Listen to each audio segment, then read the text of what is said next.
What if everything you thought about generosity was wrong? What if the people you expect to be kind walk past without a second glance, while those who have almost nothing are the first to help? This is exactly what one wealthy businessman, David Carter, set out to discover. But instead of writing a check or donating from a distance, he decided to step into a world he had never experienced before, one of hunger, struggle, and being invisible. What happened next will surprise you, and if you stick with this story until the end, you'll see how a single act of kindness can change a life forever. David Carter had it all: wealth, success, and a name respected in the business world. He owned luxury cars, dined at the finest restaurants, and made million-dollar deals with the snap of his fingers. But despite having everything, something inside him felt empty. He had spent years building an empire but had never truly connected with people outside his high-rise office. He wondered, were people kind out of genuine compassion, or did they only act generously when they had something to gain? One evening, over a glass of expensive wine at a charity gala, a conversation with an old friend sparked an idea. The friend mentioned how true generosity isn't measured by how much someone gives but by how much they're willing to sacrifice. David listened but wasn't convinced. He had seen people donate millions just for the sake of good publicity.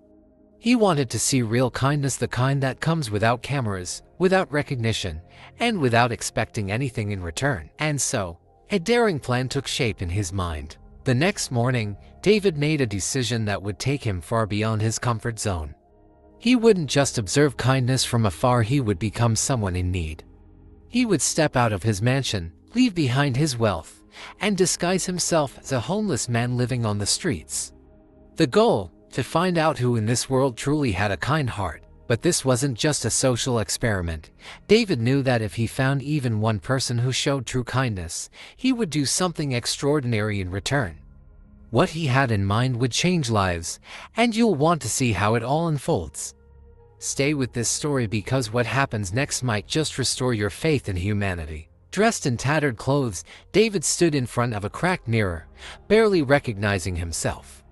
His neatly combed hair was now a tangled mess, his face smeared with dirt, and the crisp suit he was used to had been replaced by an old, oversized jacket with holes in the sleeves. He had emptied his pockets, leaving behind his credit cards, expensive watch, and even his phone. For the first time in years, he had nothing, not even the identity that once made people respect him. As he stepped onto the cold streets, a strange feeling washed over him. He had walked these roads countless times before, but today, everything felt different. The same towering buildings, the same rushing crowds, but now, he wasn't a wealthy businessman. He was just another homeless man, invisible to the world. He chose a busy corner in the heart of the city, a place where thousands passed by every day. People who worked in offices, students hurrying to classes, tourists snapping pictures, so many faces, yet not a single one looked in his direction. As he sat down on the pavement, the realization hit him like a wave. He was no longer David Carter, the powerful entrepreneur. He was just another person struggling to get by, and no one cared. Minutes turned into hours. He watched as people avoided him. Some crossed the street to keep their distance. Others glanced at him with disgust before looking away. A man in a tailored suit, the kind David used to wear, sneered and shook his head as he walked past. A woman pulled her child closer, as if being near him was dangerous. His stomach growled, but he ignored it. He wasn't actually starving. He had a warm home waiting for him, but the ache of hunger was real. He thought about the people who lived like this every single day, not as an experiment, but as their only reality. The weight of it sank into his bones. Then, just as he was beginning to think that no one in this city had a heart, something unexpected happened.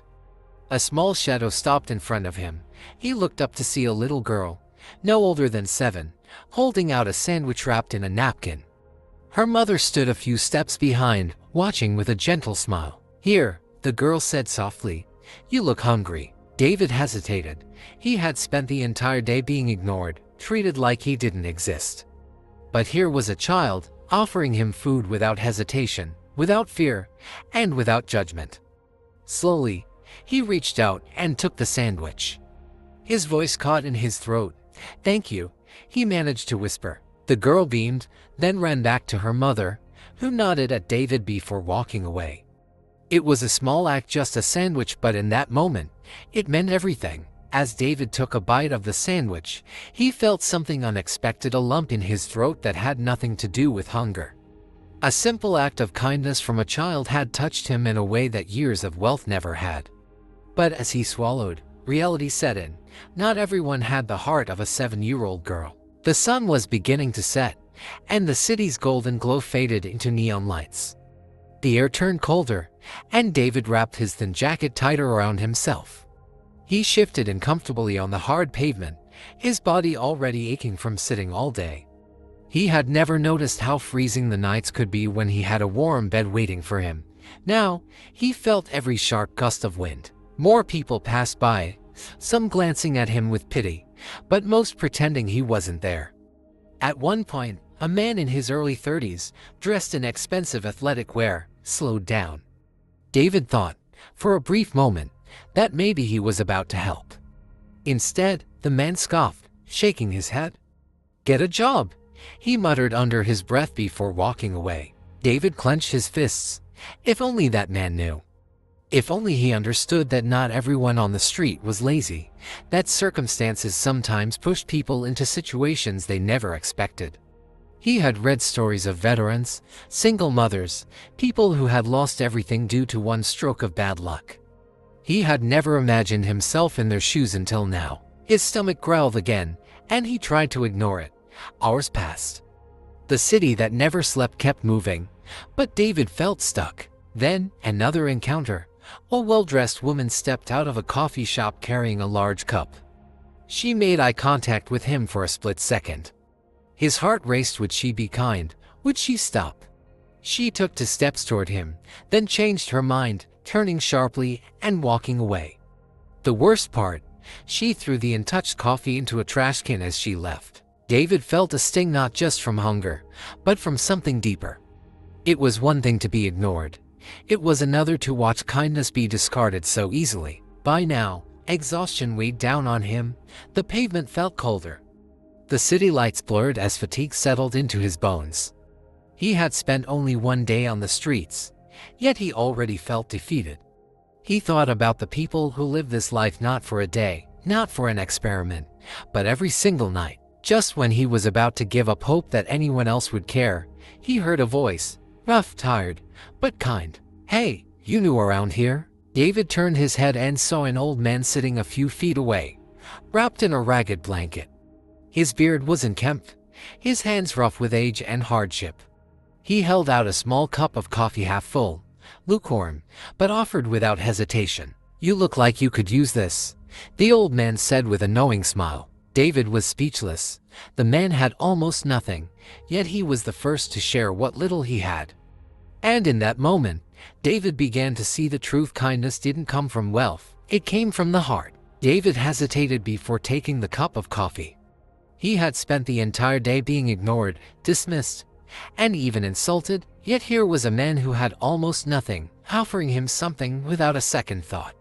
It was a small gesture, but it carried more weight than all the charity galas and donation drives David had ever attended. "Thank you," he said, his voice barely above a whisper.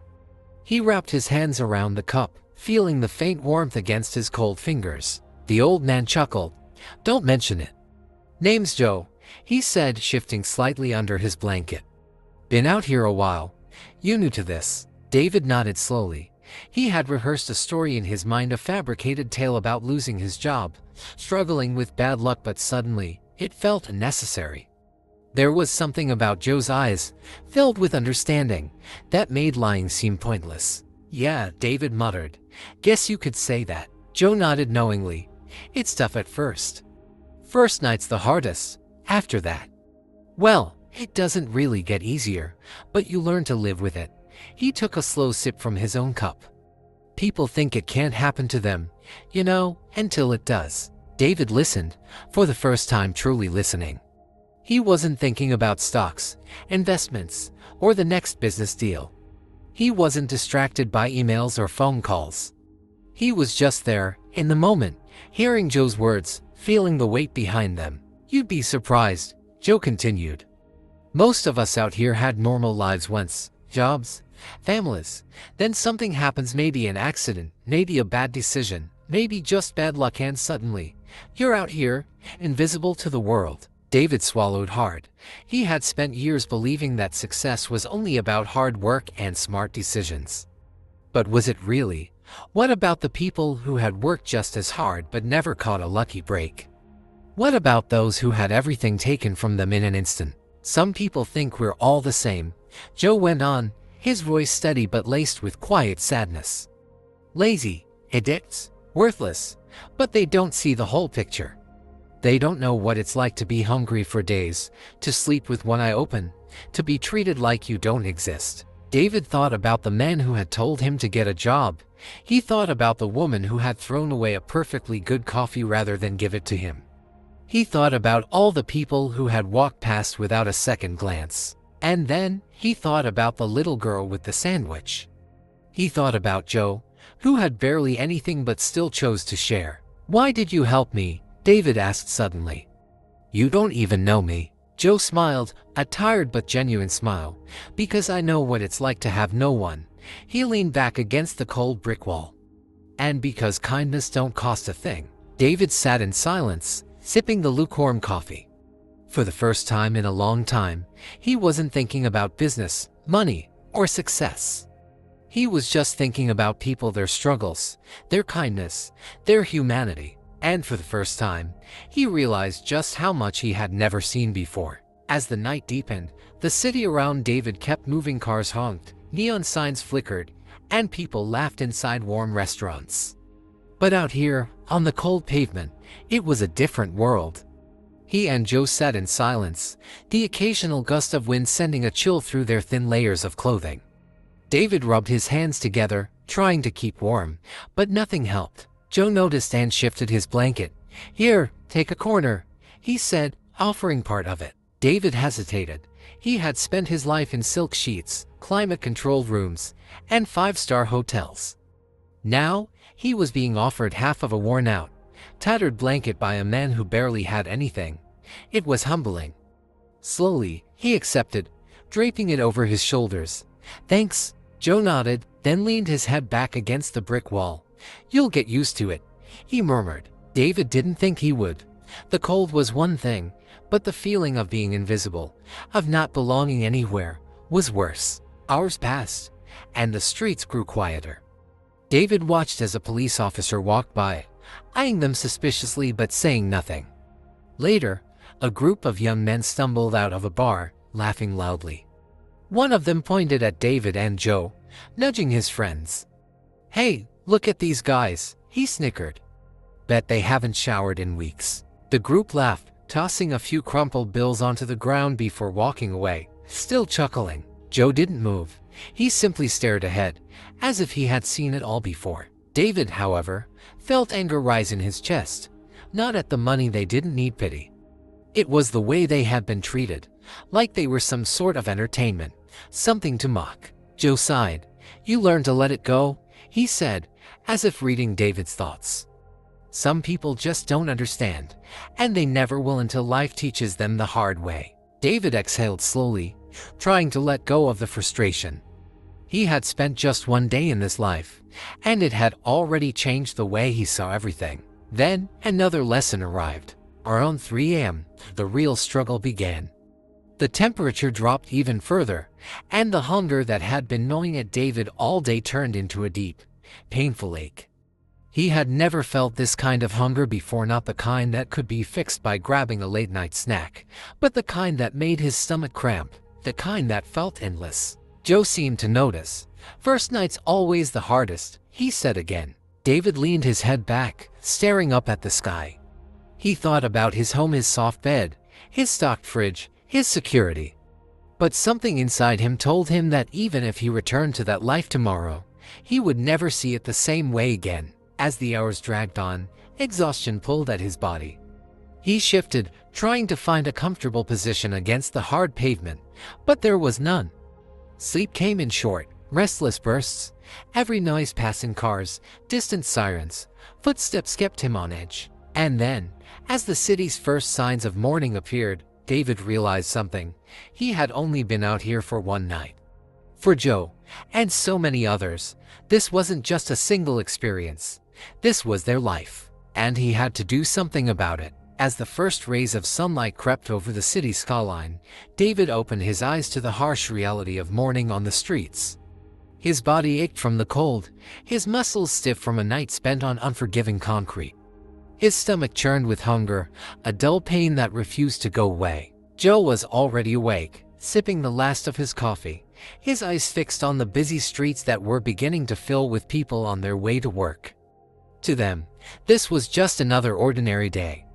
To David, it felt like he had lived through an entirely different world in just one night. "Rough sleep?" Joe asked, glancing at him. David nodded. "I don't know how you do this every day." Joe chuckled. "You don't, you just survive." He stretched his arms, wincing slightly. "You find little things to keep you going, a warm meal, a friendly face. Some days, you get lucky. Other days, well, you don't." David watched as the morning crowd passed them by. Office workers with their briefcases, students with backpacks, people holding steaming cups of coffee from expensive cafes. No one looked their way. No one cared. He wasn't used to being invisible. But now, he understood how it felt. A man in a business suit, the same kind David used to wear, stopped at a nearby street light, scrolling through his phone. He carried a bag of breakfast from a cafe, the scent of fresh croissants and coffee filling the air. For a moment, David felt a flicker of hope. Maybe this man would do something different. Maybe he would help. But then, the man glanced at David and Joe, wrinkled his nose, and turned away. David's stomach twisted, not from hunger this time, but from something deeper. "You see it now, don't you?" Joe murmured, watching David closely. David swallowed hard. "Yeah," he admitted, "I do." All his life, he had believed that kindness was everywhere, that people were naturally good. But now, he realized how easy it was for the world to turn its back on those who had nothing. He had walked these streets before, but he had never seen them, not like this. Joe stretched and stood up, shaking off the stiffness. "Come on," he said. "There's a soup kitchen a few blocks from here. If we get there early, we might actually get something decent." David hesitated. He could end the experiment now. He had learned what he came to learn. He could go home, shower, and never feel this kind of discomfort again. But a part of him wasn't ready to leave. "Let's go," he said, following Joe into the city's waking streets. The walk to the soup kitchen felt longer than it actually was. David's feet ached with every step, his body sluggish from exhaustion and hunger. He had never realized how draining it was just to exist on the streets. Every movement felt like a struggle when you had nothing to look forward to. Joe walked ahead with practiced ease, navigating the sidewalks like someone who had done this 1,000 times before. As they approached the small brick building with a faded sign that read Community Meal Center, David felt an odd sense of relief. He had never had to rely on a place like this before, but after just one night, the idea of a warm meal felt like a luxury. A line had already formed outside. Men and women of all ages stood patiently, their faces worn and tired. Some huddled in oversized coats, others clutched bags filled with everything they owned. Despite their struggles, they spoke softly among themselves, sharing quiet laughter, small conversations, human moments that reminded David they weren't just the homeless. They were people. Joe nodded toward the line. "Always best to get here early.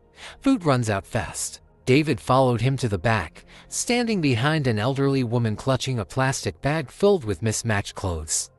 She turned and gave him a small smile. "First time here?" she asked kindly. David hesitated, then nodded. "Don't worry, sweetheart. They take good care of us here," she said before turning back around. The doors finally opened, and the line slowly shuffled forward. As they stepped inside, the warmth of the building wrapped around David like a blanket. The scent of soup and fresh bread filled the air, making his stomach tighten with longing. Volunteers in aprons moved quickly behind the counter, ladling steaming portions into bowls and handing out plates of bread. When it was his turn, a middle-aged woman with kind eyes placed a bowl in front of him. "Here you go, sir. Enjoy your meal." David took the tray, his fingers still stiff from the cold. He had eaten at the most exclusive restaurants in the world, but as he sat down and took his first spoonful, he realized something shocking. This was the best meal he had ever had. Not because of the taste, but because of what it meant. Joe sat across from him, dunking his bread into his soup. "Funny, isn't it?" he said between bites. David looked up. "What is?" "How much you appreciate something when you don't have it every day." Joe tore off another piece of bread. People don't think twice about their morning coffee or their lunch break. But when you don't know where your next meal is coming from, even the simplest things feel like a blessing. David nodded slowly. He had spent thousands on fine dining, on food he barely finished, on bottles of wine that cost more than some people made in a month. And yet, he had never felt as grateful for a meal as he did right now. As they ate, David overheard conversations around him, stories of bad luck, lost jobs, medical bills that had drained life savings. These weren't people who had simply given up. They were people who had been knocked down by life and left to fend for themselves. David set his spoon down, his appetite suddenly replaced by something else, a realization. He had come here to see if kindness still existed in the world. What he found was something even more powerful. As David finished his last bite of bread, he glanced around the room, taking in the faces of those around him. Each person had a story, a past, a struggle they were trying to overcome. And yet, despite their hardships, they shared something he hadn't expected: resilience. They weren't just surviving. They were finding ways to keep going, to help each other, to hold on to hope in whatever way they could. Joe leaned back in his chair, patting his stomach. "Not bad." "Ah." David nodded. "It's more than just food." Joe chuckled. "Yeah, places like this, they remind you that even when the world turns its back on you, there are still good people left." David looked down at his empty bowl, his mind racing. Before this experience, he had thought of charity as something simple: donating money, funding shelters, attending charity events. But now, he saw the reality. Money alone wasn't enough. These people needed more than donations. They needed dignity, opportunity, and someone to actually see them. He took a deep breath. "Joe, what if I told you I wasn't who you think I am?" Joe raised an eyebrow. "What do you mean?" David hesitated. He had kept his identity hidden this entire time, wanting to experience the world as it truly was. But now, he felt the need to be honest with the man who had shown him kindness when no one else had. "I'm not actually homeless," David admitted. "I came out here to understand what life on the streets is really like. To see how people treat those who have nothing." Joe didn't react right away. He simply stared at David, his eyes filled with curiosity. "So, you're what? Some kind of journalist? A social experiment guy?" David shook his head. "No, well, I guess you could say I'm a rich man. I own businesses. I have a life completely different from this." He swallowed. "But I had no idea what it was really like out here. I thought I understood, but I didn't, not until now." Joe let out a low whistle. "Well, I'll be damned. So, what now? You just head back to your fancy life and forget about all this?" David's jaw tightened. "No," he said firmly. "I can't forget. Not after everything I've seen." He leaned forward. "Joe, you said people out here just need a chance. What if I told you I could help?" Joe studied him carefully. "Help how?" David exhaled, his mind already forming a plan. "Jobs, resources, housing. I don't just want to write a check and walk away. I want to actually do something. Something real." He looked Joe in the eyes. "But I need your help. You know these people. You know what they need. Would you be willing to work with me? To help me make a real difference?" For the first time, Joe looked truly surprised. He rubbed his chin, considering David's words. "You serious about this?" "More than I've ever been about anything in my life," David said. Joe let out a deep breath, then nodded slowly. "All right, rich man. Let's see if you're really as different as you say you are." David smiled. This wasn't just an experiment anymore. This was a mission, and it was only the beginning. David felt a weight lift from his shoulders the moment Joe agreed to help him. This wasn't just about opening his wallet, it was about doing something real, something lasting. As they stepped out of the soup kitchen, The morning air was crisp, but for the first time since this experiment began, David didn't feel the cold as much. His mind was too busy racing with ideas, plans forming faster than he could process them. Joe glanced at him. "So, what exactly do you have in mind?" "You're talking big, but what's the actual plan?" David exhaled, gathering his thoughts. "First, I want to start by getting some of these people off the streets. Temporary housing, job training, maybe even some direct employment in one of my businesses." Joe raised an eyebrow. "You think people are just gonna line up for that?" David nodded. "I do. Not everyone, but some. There are people out here who just need an opportunity, one break to get back on their feet." He paused. "And then, I want to create something bigger, a long-term solution. Not just handouts, but actual programs to help people rebuild their lives." Joe was quiet for a moment, taking it all in. Then, he chuckled. "Well, I gotta admit, I didn't see this coming. You're not like most of the folks I've met before, the ones who drop a few bucks in a cup and walk away feeling like a hero." David smirked. "That's exactly what I don't want to be. I want to actually change things." Joe nodded approvingly. "All right, then. You want to do this, let's do it right. But you gotta understand something first." He stopped walking and turned to face David. "Not everyone's gonna trust you. People out here, they've been promised a lot before. Empty words, fake kindness. If you want them to believe in you, you have to prove you're not just another guy with good intentions and no follow-through." David met Joe's gaze, determination burning in his chest. "Then tell me what I need to do." Joe thought for a moment. "Start small. One person, one life at a time. Let's find someone who's ready for a second chance. Help them first. Then, if you don't walk away when things get hard, maybe, just maybe, people will start to believe you." David extended his hand. "Deal." Joe hesitated for just a second before shaking it. "All right, rich man. Let's see if you can back up those big words." David smiled. He wasn't just going back to his old life, he was stepping into a new purpose. And this time, he wasn't going to turn his back on what he had seen. David had made a promise not just to Joe, but to himself. He wasn't going to be another wealthy man who handed out money and walked away feeling righteous. He was going to take real action, but now came the hard part, proving it. Joe led him through the streets, weaving between alleys and rundown corners of the city that David had never noticed before.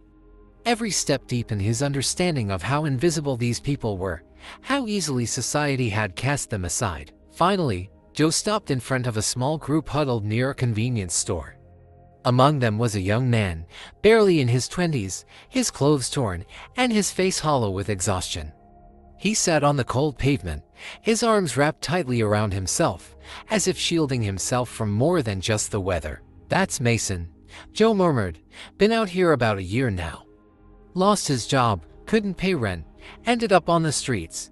Good kid, just needs a chance." David stepped forward, unsure of how to approach him. "Hey, Mason," he said gently. The young man looked up, his eyes wary. "Who's asking?" "My name's David. Huh?" He hesitated, realizing how absurd his situation sounded. "I want to help." Joe cleared his throat. "He's different, kid. Trust me." Mason studied David for a long moment, then sighed. "Different how?" David crouched down to meet his gaze. "I don't just want to hand you money. I want to offer you a real opportunity, housing, a job, a way to get back on your feet." Mason let out a dry laugh. "And what's the catch?" "No catch," David said honestly. "Just a chance." The young man's fingers tightened around his sleeves. "I've heard that before," he muttered. "People come in here with good intentions, but when things get messy, they disappear. They don't stick around when it gets hard." David felt the weight of those words. He knew Mason had every reason to doubt him. Why should he believe a man in clean clothes offering him a lifeline? So David did the only thing he could. He spoke the truth. Default text. "I don't expect you to trust me," he admitted. "I haven't earned that yet, but I promise you this, I'm not walking away. You take this chance, and I'll be here every step of the way." Mason searched his face for a long time, looking for the lie. When he didn't find one, he exhaled shakily. "I don't know if I can believe in this." "You don't have to," David said softly. "Just give it a shot." Joe placed a reassuring hand on Mason's shoulder.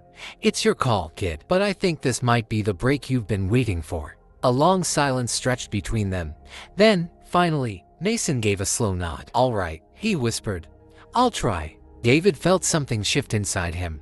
This was it, the first step, and he wasn't going to fail. David knew that offering Mason help was one thing, following through was another. Words were cheap, and promises were often broken in the world Mason lived in. Now, it was time to prove that this wasn't just another empty gesture. Joe and David led Mason to a small cafe nearby, one that allowed the homeless to sit inside without being forced out.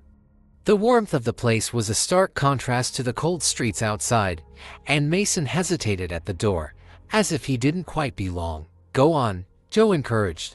"Coffee's not a crime." Mason stepped inside cautiously, eyeing the other customers. Some shot him disapproving glances, but David ignored them and found a table near the corner. When they sat down, David pushed a menu toward Mason.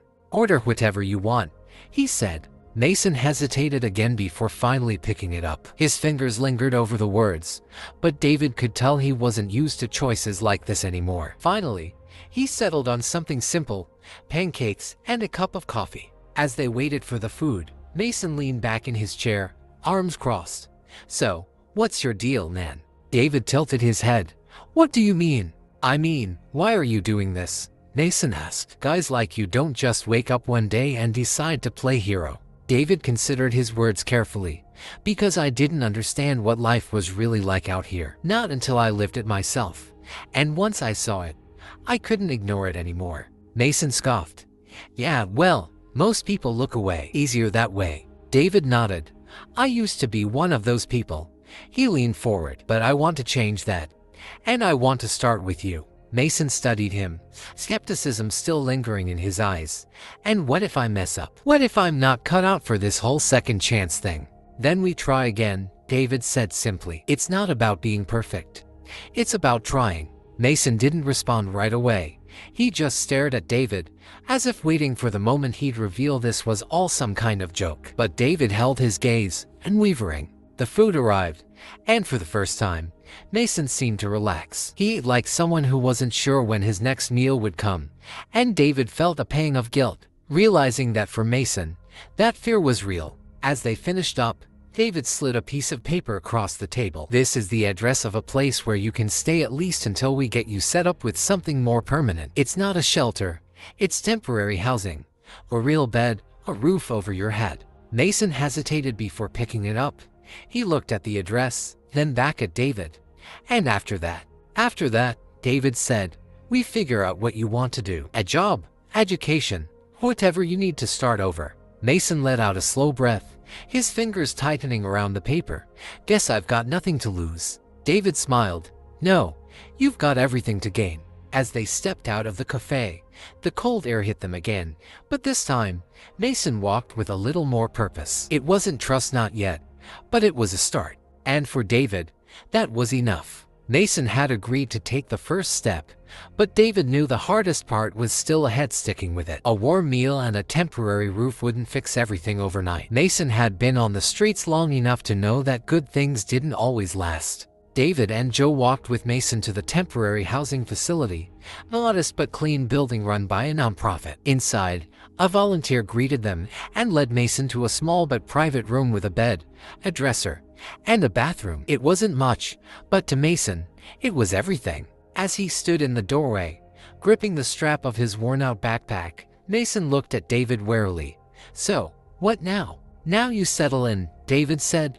"Rest, eat, and tomorrow we start looking at work options. Something that fits what you want to do." Mason huffed a quiet laugh. "What I want to do? Man, I haven't thought about that in a long time." Joe patted his shoulder. "Well, maybe it's time to start." David could see the battle playing out in Mason's mind, the instinct to reject help, to assume this was all too good to be true. That fear wasn't something David could erase in a day. It had taken time for life to wear Mason down, and it would take time to build him back up. As they left, David turned back to him. "I'll be back tomorrow. 8 We'll figure out the next step together." Mason hesitated before nodding. "All right." It wasn't much, but it was something. The next morning, David arrived at the housing facility early, coffee in hand, ready to take Mason to meet with a job counselor. But when he knocked on the door, there was no answer. His stomach sank. Joe, who had met him outside, sighed. You really thought it'd be that easy. David knocked again. Mason, still nothing. Finally, a staff member walked down the hall and shook her head. Sorry, but your guy left last night. Didn't say where he was going. David felt a wave of frustration crash over him. He had been ready to help, to change Mason's life, and now he was gone. Joe, seeing the disappointment on his face, clapped a hand on his shoulder. Welcome to reality, rich man. Not everyone's ready to be saved. David exhaled sharply, rubbing his temple. I should have seen this coming. Joe shrugged. Maybe, maybe not. But if you're serious about this, you'll learn one thing real fast: you can't force someone to change. They gotta want it for themselves. David stood there for a moment, the weight of those words settling in. He had walked into this believing that if he just gave people a chance, they'd take it. But it wasn't that simple. Still, he wasn't giving up. He turned to Joe. Where would he go? Joe smirked. Now that is the right question. David wasn't done yet. Not by a long shot. David wasn't the type to give up easily. Mason had walked away, but that didn't mean his story was over. If there was one thing David had learned from this experience, it was that people who had been struggling for years wouldn't just trust overnight. They had been let down too many times before. Joe led David back to the streets, retracing their steps from the day before. If Mason ran, it means he's scared, Joe explained, not a view of hope. When you've been down long enough, getting back up feels impossible. David nodded, understanding now in a way he never could have before. He wasn't just fighting to help Mason, he was fighting against the years of disappointment, of survival instincts that told him to never rely on anyone. After hours of searching, they finally found Mason sitting on the same bench where David had first seen him. His shoulders were hunched, his hands stuffed in his jacket pockets, staring at the ground like the weight of the world was pressing down on him. David approached quietly and sat beside him. He didn't speak right away. He just let the silence settle between them. After a long pause, Mason sighed. You wasted your time coming back. David shook his head. No, I didn't. Mason scoffed. Man, I don't know how to do this. I don't know how to be normal again. What if I screw up? What if I fail? David turned to him, his voice steady. Then we try again. Mason looked at him, searching his face for any sign of pity, any hint that David was just another guy who would walk away when things got tough. But all he saw was determination. David wasn't going to force him. This had to be Mason's choice. After what felt like forever, Mason finally exhaled. All right, one more shot. A small smile tugged at David's lips. That's all I'm asking. This time, when they walked back to the housing facility, Mason didn't hesitate at the door. He stepped inside like a man who had decided, for the first time in a long time, to believe in something again. As David watched him go, he knew this was just one step in a much bigger journey. There were more people out there who needed a chance, more stories waiting to be rewritten, and this was only the beginning. If you found this story inspiring, make sure to like, share, and subscribe. Let's spread the message that kindness and opportunity can change lives. Together, we can make a difference.